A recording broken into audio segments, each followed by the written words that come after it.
E aí, tudo na maior preparação para o exame de ordem? Hoje a gente vai desvendar algumas daquelas armadilhas clássicas de direito constitucional, sabe? Aquelas que vivem derrubando uma galera. Então, vamos direto ao que mais importa.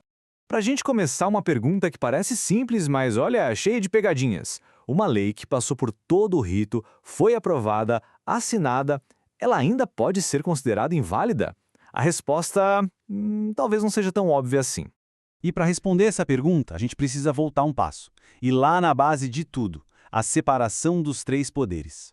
Pode parecer básico, mas entender de verdade o sistema de freios e contrapesos é o que vai impedir de cair nas armadilhas.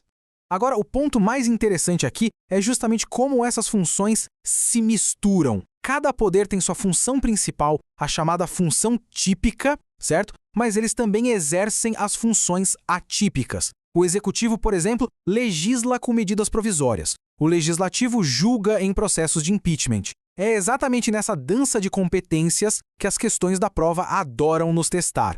E isso já nos leva direto para a primeira grande armadilha do exame, a ideia da sanção mágica. Muita gente acredita que a assinatura do presidente ou do governador tem tipo um superpoder que conserta qualquer problema da lei. Vamos ver por que pensar assim é um erro que pode custar caro.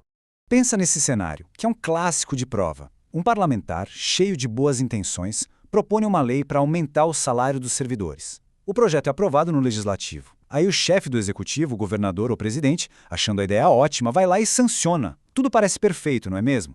Pois é, mas essa lei é totalmente inconstitucional. E o motivo por trás disso é um dos conceitos que mais cai na prova.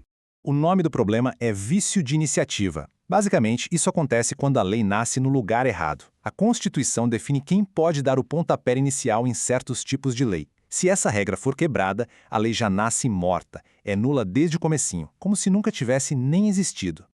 Então, o ponto central é este. Só o chefe do Poder Executivo pode iniciar projetos de lei que tratem da estrutura da administração pública. Coisas como criar cargos, aumentar salários de servidores e as leis de orçamento. A iniciativa, nesses casos, é exclusiva dele. Fim de papo. E aqui está a regra de ouro. Aquela para memorizar e nunca mais esquecer. O vício de iniciativa não se convalida. Ou seja, ele não se cura com a sanção do chefe do executivo. A concordância dele no final não conserta o erro que foi feito lá no início do processo. Certo, vamos para a segunda armadilha, que agora envolve os limites do poder do judiciário. A pergunta é bem direta. O Congresso Nacional é obrigado a obedecer às decisões do Supremo Tribunal Federal? Para entender isso, primeiro a gente precisa saber o que é uma súmula vinculante. Resumidamente, uma decisão do STF que tem força de lei, digamos assim. Ela se torna obrigatória para todo o resto do Poder Judiciário e para toda a administração pública. É uma ferramenta extremamente poderosa. E quando a gente fala toda a administração, é sério mesmo. O Executivo Federal, Estadual, Municipal, todos os juízes e tribunais, autarquias, fundações, todo mundo é obrigado a seguir o que a súmula determina. Parece que o poder dela é absoluto, né?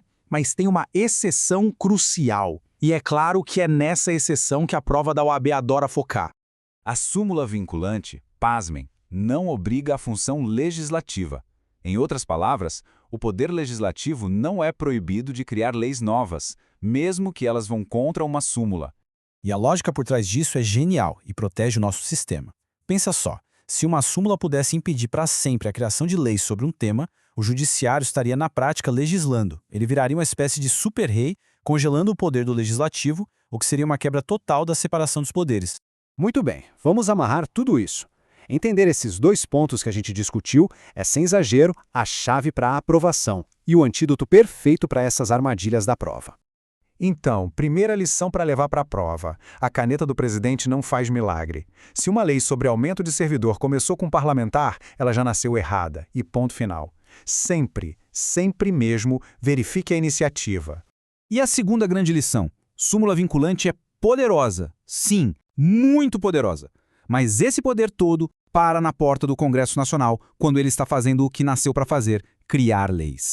Para simplificar de vez e não ter erro, vício de iniciativa fala sobre o nascimento da lei. A pergunta é, quem propôs? Já a súmula vinculante é sobre a aplicação da lei. A pergunta aqui é, quem é obrigado a seguir? E para a gente fechar, fica uma reflexão. Como é que esses princípios da separação dos poderes que a gente acabou de ver se manifestam em outras áreas do direito? Entender essa base pode ser o estalo que faltava para desvendar outras matérias. Agora, bons estudos!